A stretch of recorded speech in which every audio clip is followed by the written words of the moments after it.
What's good, family? I'm Nikisha Elise Williams, the host of Black and Published podcast and the author of the novel The Seven Daughters of Dupree. This historical fiction novel is about the secrets kept between mothers and daughters over the course of 7 generations and is told backwards in time from 1995 to 1860. I have an excerpt from the novel for you today. The audiobook is narrated by Bonnie Turpin, and this scene you're about to listen to is from Chapter 15 and features the character Nadia, who was writing a letter detailing her fears about her pregnancy. How do you carry a child in fear? Step 1. It starts with him not being here. Step 2. Forget the fairy tales. Step 3. Remember the lies. I'm going to leave my wife. I don't want to live my life without you. Step 4. Replay the reaction when you told him the news. What the hell you want me to do? You know I already got a ball and 3 chains. Step 5. Sing to yourself. Is my living in vain? Step 6. Pray. Step 7. Break the news to Mama. Step 8. Go to church with her. Step 9. Be mortified by her testimony filled with your shame. Step 10. Explore all options. Keep it, adoption, abortion. Step 11. Make a decision. Step 12. Doubt decision. Step 13. Repeat steps 10, 11, and 12 until you're 3 months out from your due date. Step 14. Realize it's too late. Step 15. Try to tell him again. Step 16. Find out he's moved. Step 17. Make a plan. Step 18. Doubt the plan. Step 19. Cry uncontrollably, inconsolably, until you're out of tears. Step 20. Remember step 1. He's not here. I hope you enjoyed that scene from The Seven Daughters of Dupree, narrated by Bonnie Turpin. The novel is available everywhere books are sold and in whatever format you prefer: hardcover, ebook, audiobook, and large print. So, if you can, please consider getting a copy of The Seven Daughters of Dupree today. Now, let's get to the episode. I can't even tell you how many times I heard my friends and my peers around me go, "Girl, Black people don't become artists." Like, what a pipe dream. Like, dream on. What's good? I'm Nikisha Elise Williams, and this is Black and Published on the Mahogany Books Podcast Network, bringing you the journeys of writers, poets, playwrights, and storytellers of all kinds. Today's guests are Gwendolyn Wallace and Tonya Engel, the author and illustrator of the new children's picture book, Dancing with Water, a story about a young queer child and their love for their grandfather, the water diviner. I was really taken by a narrative of a water diviner. This Black man who realized that he had this gift from the ancestors to feel and sense water underground and dig wells to bring fresh water up for his community. And I thought, what a lovely story and tradition to pass on to children, especially at a time of climate crisis and especially at a time when Black people in the South are facing so much environmental racism. Dancing with Water is Gwendolyn's 3rd picture book, and it comes at the same time that she's getting her PhD in the history of science. Why she believes stories are truly born at the intersection of science and the humanities. Plus, why Tonya and Gwendolyn believe children's literature is a way to preserve Black traditions and interrupt the assumed inevitability of losing ancestral art forms. And the personal experiences Gwendolyn and Tonya both brought to this project, especially when centering a non-binary child as their book's main character. That and more is next when Black and Published continues. Gwendolyn, when did you know that you were a writer? I went through many, many stages of uncertainty about writing and my relationship with writing throughout my life. But I knew I was a storyteller from a very young age, and my parents really fostered that. My parents would put me to bed and tell me bedtime stories. My favorite game as a young kid was lining up all my stuffed animals and creating these grand scenes and stories for them. And that was always really important to me. And I remember writing my first story. Ooh, probably like first or second grade. I remember my mom got me a composition book and I was trying to fill it up. And I remember I got like 3 composition books into this story. And one of our family friends was helping me type it up. And it was about this girl who found a dragon one day. And they went on an adventure trying to bring the dragon back home. And that to me was like my first moment where I just thought to myself, oh my gosh, I love writing. I love words. I love storytelling. And I think I really kept that up. I found a deep love for poetry in middle school. And then I got to high school. I went to boarding school and I found a love for math and science. And I very much, I think, fell for the trap that you have to pick between STEM and the humanities. Mm. And I said, oh, okay, well, I picked STEM. It was what was most interesting to me at the moment in high school. And I did not really write creatively for all of high school. And I didn't again until my senior year of college. Tonya, when did you know that you wanted to be an artist? I didn't know there was such a thing at the time, but I was about 5 years old. And then I was in kindergarten. And I just remember my dad getting notices from my kindergarten teacher that I wouldn't stop craft hour when craft hour was over. Like they would have to drag me screaming and kicking away from the art supplies. And he was like, wow, maybe I have myself a little artist on my hands. And he went out and bought me materials and he saw me tracing cartoons at home and copying my favorite little Bugs Bunny cartoons and getting the figures almost perfect at 5. But after that, he was like, oh, I'm investing in this. So I guess I was 5 years old, but I really started concentrating on it after high school. I got a job at an art supply store. And that for the first time ever, this was in Houston, Texas, I started meeting other Black artists. I didn't even know there was such a thing. And that sparked the actual true seed in me becoming me. Gwendolyn, what do you think of the push to include the A for arts into STEM to make it STEAM and letting young people know that they don't have to choose between the sciences or mathematics and their love for the arts? I'm not a teacher, so I can't speak to necessarily the curricular implications of including the A in STEAM for sure. But what's funny because now I'm getting my PhD and I'm a historian of science. So I'm living proof that you don't have to choose. And that I think the most generative questions and the most urgent questions come from the intersection of STEM and the humanities. And so I think it's really important to incorporate both into the curriculum and incorporate the intersections of both into the curriculum, which I think is a really important lesson of this book, Dancing with Water. And I hope that it's used in both science and history classrooms. And that's something that I'm really passionate about and I really want to see. And I know that I want a big part of my academic career to be public history of science education, especially for youth, because I think the medical and science humanities are so important. Tonya, what did it mean for you to be so fully embraced by your father and later your community in Houston as an artist as you were growing up? I felt very lucky and very blessed because in my immediate surroundings, it wasn't taken very seriously. I can't even tell you how many times I heard my friends and my peers around me go, girl, Black people don't become artists. Like what a pipe dream, like dream on. And without that close-knit community around me, I don't think I've ever dreamt of it happening. It was already hard enough throughout the system, not getting my, dreams squashed on a regular basis. It was something that I had to have some within to grow, I feel like. And the aid of my father in buying the very expensive material during a time where we really didn't have a whole lot of spare money for things like that. It was huge in aiding that.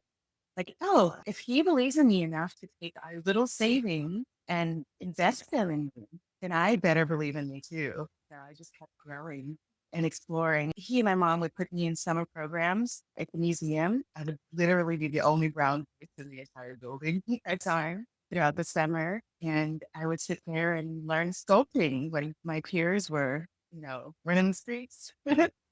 that part of the summer. It was really a grand childhood. That's beautiful. So this question is for both of you, and I'll start with Gwendolyn.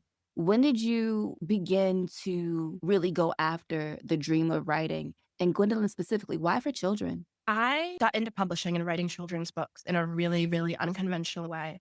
It wasn't necessarily a dream that I set out and chased, but I started writing children's books in the spring of 2020 after I had come home from studying abroad because of COVID. My study abroad trip had to end early and we all got sent home. And many people on my trip, me included, got COVID. I got really, really, really sick and am still facing many of the repercussions of that and still dealing with many symptoms today.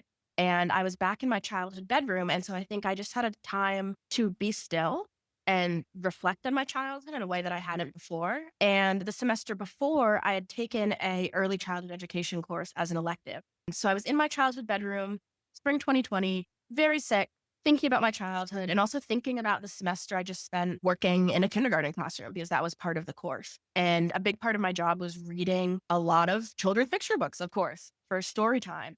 And I had never really critically explored that genre since I was a kid.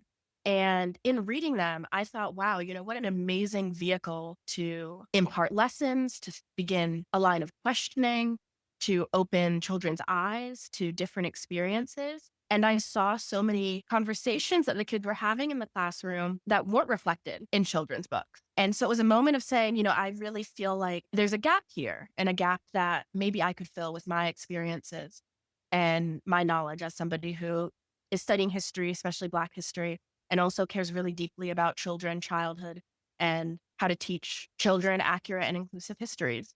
So I wrote a first draft of a picture book.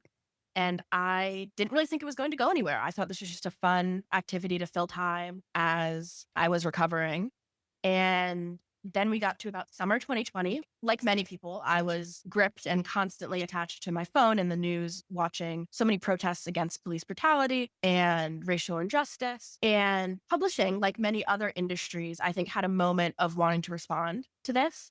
And I actually saw a tweet from an editor offering to look over the manuscript of any Black unagented children's book writers. And so I shot her an email. I said, I wrote this. I don't know anything about formatting or how to write a children's book, but I would love some feedback. And about a month later, she replied to me and said, sorry for taking so long. I was talking with my finance department because we actually want to publish this book and offer you a contract. And that book became The Light She Feels Inside. And then it was this editor who connected me to my amazing, incredible agent, Wendy. I kind of did it backward, where I connected with this editor and had a contract before I had an agent. And it wasn't until I had my agent and signed that contract that I was like, oh, all of a sudden I'm a children's book author. That's beautiful. Tonya, how did your journey through art go? As a kid, my mom and dad took me to the library, and we spent a lot of time, like in the summers throughout the year, sitting in the library. And I would just sit in a pile of children's books and try and read every single one of them. Like I was deeply inspired by children's books as a kid, and I think that may have been where the art interests began. And it was interesting how the words were turned with images, like without like they needed each other in order to become that book. And I just love how every author, every illustrator had a different way of telling their story, how unique each of them were. And I was just enthralled. But later in life, I was focused more on fine art. I've been painting for over 30 years. Like I would say the first time I picked up a paintbrush, I was 19, right after. Before that, I was sketching. I was afraid of paint, especially oil paint. So I tried to stick to watercolors and pencils, which were more easy to control. But after high school, after entering the art supply store and working there and having access to all these different materials, I felt more free to explore every possibility and materials that I could use. And as I started exploring, I learned that I happened to be really great at figures. It was around that time that I actually wrote and illustrated my first children's book myself, but no one has ever seen it. Not the people closest to me, because it wasn't material that anybody would be excited about like I was. But I just kept exploring the fine art aspect of me, spending a lot of time in museums, going to shows, starting to apply to art shows and show my stuff for the first time. And the first time I actually showed my work in a group show, I actually won that competition. Huge deal for a 20-year-old girl just starting painting. Like, that was humongous. Like, y'all can't tell me nothing now. Like, come on. I'm going for it. And I did. I moved to New York in 2006. After I did a residency in Paris, I used the Paris subway as my subject matter. And I would just sit around and ride the subway and go back and forth throughout the city and sketch people secretly, and then go back to my studio and paint them. And I ended up coming back to Texas and showing that series at a local gallery that allowed me to. And the first show, I sold out all the paintings. But once I reached New York, it was another branch of my learning experience.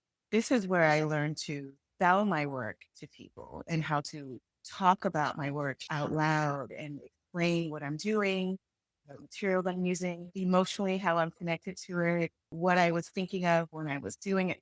Things that I only wrote down on paper, I was expected to speak out loud to people who were viewing my art for the first time. And I was actually selling my art on the street in Soho. And that was when I met my agent. In a random passing, someone showed up and they said, I have a friend who's an agent. Here's her number. And when I contacted that person, they said, well, we're not really accepting people right now, but I have an art show that you should enter. And when I entered that art show, I won that competition. And the agent showed up at that art show and then decided to represent me on the spot. And so it's very organic the way my art career has grown, you know. And that was in 2008. And to this day, there's still my agent, Morgan Gaiman. And 2008, the very year that I met him, was the first time I illustrated. Gwendolyn, this is your third children's book, third picture book. And earlier you mentioned that this kind of story was kind of born at the intersection of what you're studying and what you do, and that is the sciences and the humanities. Can you talk a bit about where Dancing with Water came from more specifically? Dancing with Water came from a lot of different places at a lot of different times. This book had been in my mind for many, many years before I actually felt brave enough to send it to my agent. But I tell people that the character actually came first, who is named Kit in this book, and who is Black and non-binary and uses they, them pronouns. And I had the idea for this character sitting, but waiting for the right story to come along for them. And I knew that it was really important to me, especially as a queer Black woman, to have a non-binary children's book main character. And I knew that this felt even more urgent after my little sibling came out to my parents as non-binary. And I realized that looking around, there just aren't many children's books with non-binary main characters who use they, them pronouns, and the ones that are often specifically about gender rather than a kid living their life. And I really wanted a book that really spoke to Black queerness and my Black queerness. And that became really, really important to me. But I didn't have a story ready for them yet. So they were kind of waiting in the wings for a story that I felt could honor and embody this character and really bring them to life.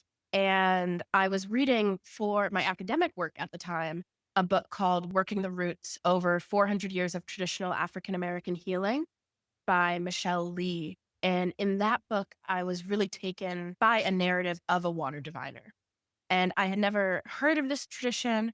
I had never read about it, but was really taken by the story of this Black man who realized that he had this gift from the ancestors to feel and sense water underground and dig wells to bring fresh water up for his community. And that story really stuck with me. And I thought, what a lovely story and tradition to pass on to children and to share with children, especially at a time of climate crisis, and especially at a time when Black people in the South are facing so much environmental racism and really facing, the brunt of this climate crisis alongside other Black and Brown and Indigenous people all over the world. And I really wanted to bring this story to life. I think water divining, I did some more historical research, is not exclusive to the African American community.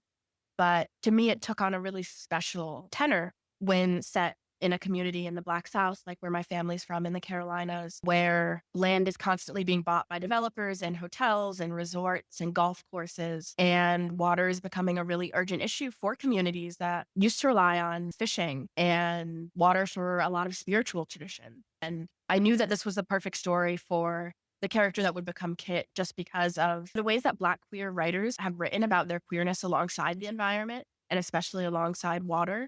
And so to me, it was just the perfect match. I really felt that this was the story for this character, and I decided to bring it to life. And then Tonya took it in directions and with a beauty I could not have even like fathomed or imagined.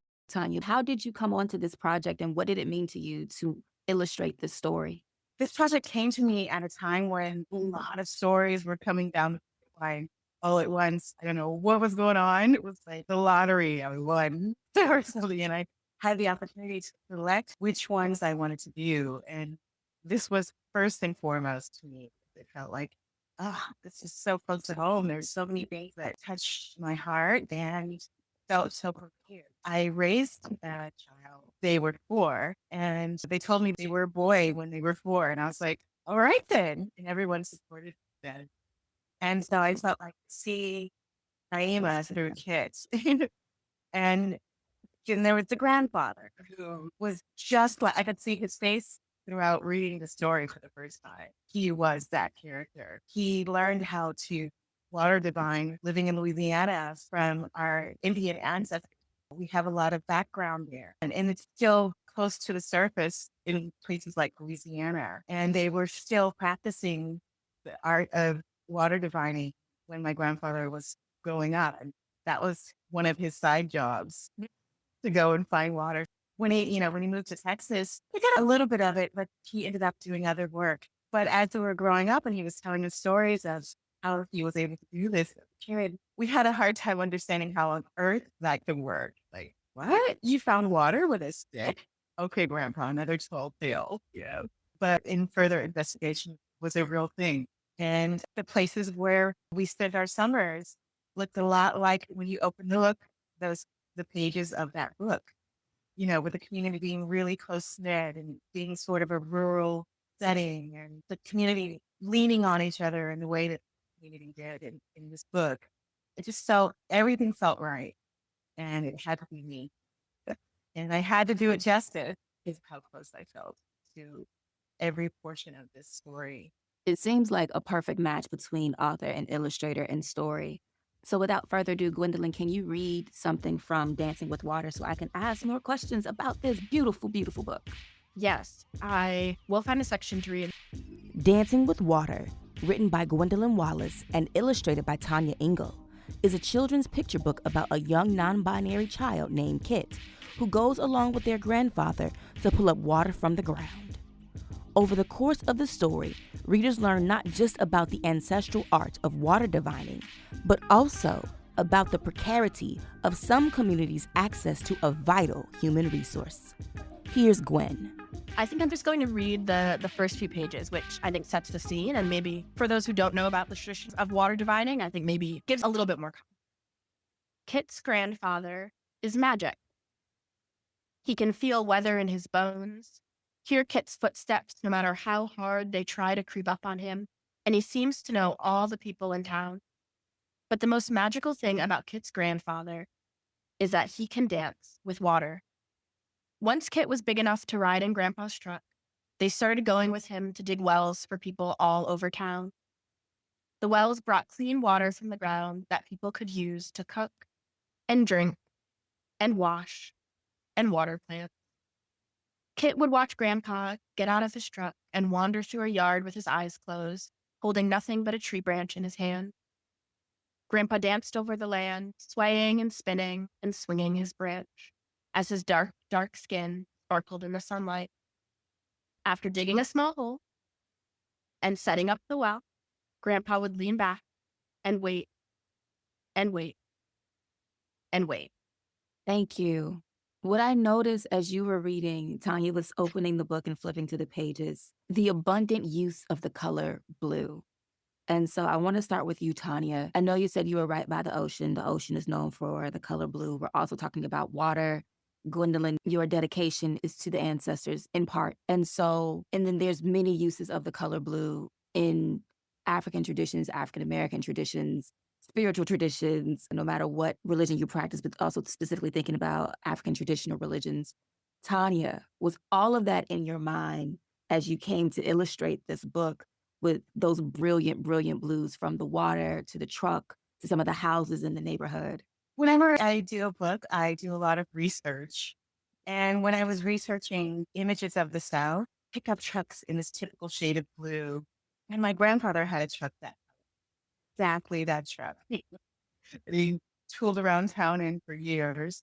But when you see those colors swirling around his personality, I was thinking about the auras that we exude and the colors that those auras might be if you were my grandfather. Like those purples and those blues represented something there.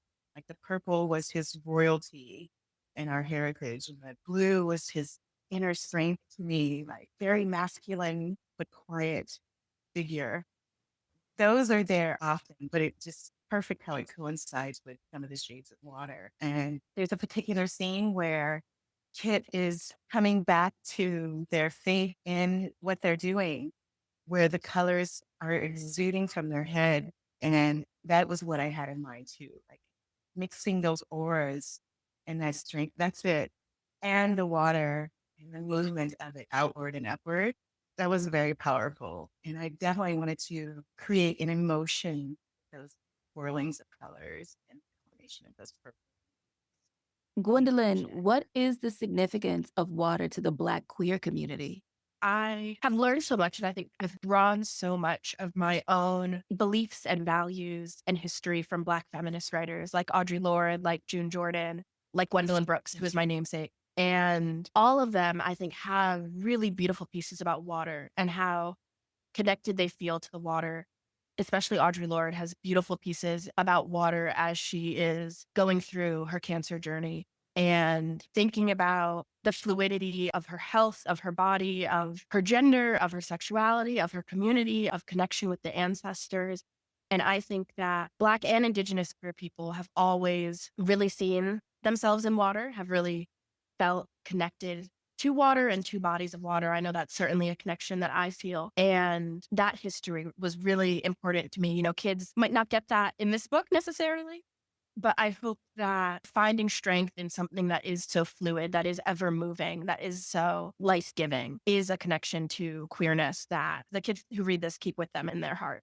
Part of the story in this book is understanding that water is a resource, but it can become scarce because it is finite. There's a line in Camille Dungy's memoir, Soil, A Story of a Black Mother's Garden, where she says something like, she learned living in California that God isn't making any more water, and also that he's not making any more land. Like what we have is what we got. And you talked earlier about, Gwendolyn, specifically your family roots in South Carolina, where the coast is all being built up by major developments that makes water scarce. But then there's also the coming, perhaps, AI apocalypse because of how much water that technology and those supercomputers require. And the places where they're being planned, such as Memphis, would only continue to tap the natural resources of water and then drain them from the very communities that have already experienced so much intentional disinvestment and strategic disenfranchisement in resources and finances and now in their environment. And writing this picture book, was all of that in your mind about shedding light, especially with your authors at the end, about shedding light on the necessity to protect not only the water itself, but those who can divine from it and commune with it in their spirit ways? Yeah, absolutely. All of that was in the book. No, I don't think at the time I knew about AI data centers, but my PhD is in science and technology studies and the history of science. And so I have been reading a lot about AI data centers and their location and their necessity to use not just water, but only potable water. So they're drawing directly from the drinking sources of these places. Not only that, but including the noise pollution, the air pollution, the physical space that they take up, their campuses of land. And so all of that comes from a very long history of environmental racism. And that was all on my mind. I hope that this book can do a number of things for the children reading it. I think one, to help them think about their connection with water and especially what they feel in their body when they see water, when they sit near water, and really begin to make that body spirit connection to water and begin to notice that. Because I think that as an adult, learning how to connect with the environment, whether it's the soil in my garden or a river, has been so grounding for me personally. I also hope that children get to know a little bit more, and I hope that teachers encourage them to find out more information about the bodies of water around them. A lot of people don't know where their water comes from, the name of the rivers or lakes that they live near, the way that they flow into each other and into oceans. And I hope that this book can start a larger conversation about, where does water come from? Where does the water that I use to bathe and drink, where is that even coming from? I think that was something that I wasn't learning about. And if it's not a water diviner, who is making that possible for me to open a tap and get water? Which is why I said at the beginning that I do hope that this book is not just read alouds in between, recess or classes, but also in science curriculums. And then I think lastly, to think, really critically about the climate crisis, about the ways that water are used and also different ways to know water. I think one of the things that frustrates me most about conversations with AI or technologies that are very strategically being used to harm Black communities is the way that people kind of talk about the inevitability of their coming and their takeover, and the inevitability of losing these traditions and these other ways of knowing the world. And so this to me was a saying that this practice is important. It's important to remember it. And it's important for students to learn about just other ways of knowing the world that are the ones that they learn in science class. And it's important to incorporate other cultural ways of doing science and knowing the environment and sensing in science curriculum, so that this kind of tech that has such horrible effects on Black and Indigenous people all over the world, people don't just see it as something they need to succumb to. Mm. Tonya, you said that, your grandfather was a water diviner. Seeing what's happening to the environment, we just passed the 20th anniversary of Hurricane Katrina, and how water is both resource and weapon sometimes. And thinking about how the tradition has been passed down in your family, what is it that you want people to take away from this book when they look at your illustrations of this environment and this tradition that you know so well? I want people to take away from it, number one, the power that we have within us and the energy that we have intrinsically, natural gift of connecting with the earth in such a way that you can be guided by it and you can connect with and find water. Like, that's truly powerful. These types of traditions are quickly becoming a thing of the past because people are not even aware of power and their own energy and strength. And if we could bring back some of that, perhaps we wouldn't be giving so much strength to these industries that are taking over so much and taking away a lot of that power and connection. I love how this book shows the cause and effect of what can happen when things go in that wrong direction. And people forget about the cause and effect and how it's affecting the earth and how it can permanently change the way we know society. We look at that dark place. We're already there. I've gone to my favorite watering hole that I used to go and meditate by for years in Austin. And I've gone there for the last 4 years and it's completely dried up and shriveled. Like there's not a drop of water that runs through there anymore. And I know that's not the only community where that's happening. The cause and effect is right there to see if you take a look. And if something doesn't happen now, it's going to get worse, not better. So I hope that this book can affect our next generation to take a closer look at those things and not become complacent like we are now and just let it keep happening. Gwendolyn, we were talking earlier about looking at children's books and reading them and seeing how much of a space it was to express such complex ideas in a way that they are accessible to any and everyone. What does it mean to you all to be a part of that tradition where you are taking these, what could be highly politicized topics, from queerness to environmental racism to the necessity, scarcity, and the resource of water, and creating a story about it that feels good but doesn't shy away from the harm that can be done. What does it mean to you to be a part of that kind of tradition? I'll start with Gwendolyn. As an author, I'm always asked to talk a lot about book banning, and especially the attack on books about marginalized communities. And something I think about a lot is the violence of that. And I like to call it a violence. It isn't just not inclusive or like unkind. It's a violence against children. And I feel so proud to be part of a really long and rich legacy in the Black radical tradition of seeing the power of children, seeing the power of their imagination and the power of their thoughts to change us, seeing kids as teachers for us just as much as we as adults are for them. I know that there is a age-appropriate way to explain any topic to children. You have to find it. And I think the issue is not children finding things that are scary or that are disturbing or that they don't understand. The issue comes when they don't have an adult who is a safe place to talk about those things and process them with. Mm-hmm. And so I hope that books like these and so many children's books, can be that jumping off point for adults to maybe introduce kids to some topics that might be hard, that are really scary and really disturbing, and can just become a jumping off point for those questions. I talk to a lot of teachers who often say, how can I bring conversations about racism or gender into my classroom? And I always say, they're already there. You're not bringing anything in that isn't already there. Kids are seeing the world. They're thinking about it. The question isn't about whether you're bringing it in. The question is if you're going to talk about it. Mm. And so for me, kids know of the climate crisis, right? They are experiencing water. They are experiencing drought. They are experiencing high temperatures. They are experiencing, like Tonya said, water holes drying up. The lake that I learned to ice skate on hasn't frozen over for the last 2 or 3 years. And so kids are experiencing these things and they have questions. And to me, it's us turning to ourselves as adults and saying, are we going to be a safe place for children to learn about these things and to feel like they can resist the powers that be? That's really the question in my head. And I'm really proud to be part of a legacy that says, yes, kids are crucial to our social movement. And I have hope in a different future because I spend so much time with kids and I see their ideas and I want to fight for a future for them. Mm-hmm. So I feel so proud to be part of this tradition that really sees children as people, not possessions. And I am always amazed by what I learn from children when I read my books to them.